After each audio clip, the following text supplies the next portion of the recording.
على فكرة تقدر تتعلم إنجليزي وكمان في أقل من 6 شهور، أقول لك في 3 شهور بس كمان يا سيدي، بس تطبّق 3 شهور، معلش لازم شوية مجهود وإلا ما كانش حد غلب، وخُد بالك الشرط الأخير هو اللي بيوقّعك كل مرّة. هتذاكر كام ساعة في اليوم؟ إيه هي المصادر اللي عندك اللي أنت هتعتمد عليها في التعلُّم؟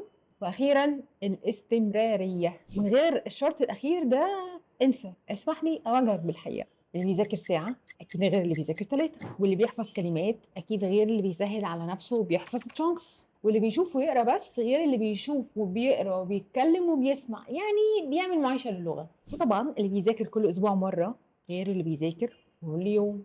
طبعًا عزيزي الwatch على ذاتي watcher أنا مش محتاجة أقول لك إن ما فيش نقلات بتحصل في حياتنا تكون كويسة كده وquality محترم غير لمّا يبقى وراها لازم شوية مجهود مبذول، بس احسبها صح. تخيل التزام 3 شهور بس هيغيّر حياتك إن شاء الله طبعًا للأحسن لحد آخر العمر. فلو ناوي تختار طريقة الجمل عشان تتعلم أسرع، أنا جمعت لك في الكتاب ده أهم 6000 جملة في الإنجليزي، مستخدمة في أكتر من 390 موقف مختلف في الحياة، كلها متسجلة بالأمريكان accent عشان تسمع وتقلد وتتدرب. أما لو محتاج تدريب عملي كل يوم ومعايشة للغة، اسألني عن كورس محادثة في الكومنتس وأنا هابعت لك التفاصيل على طول.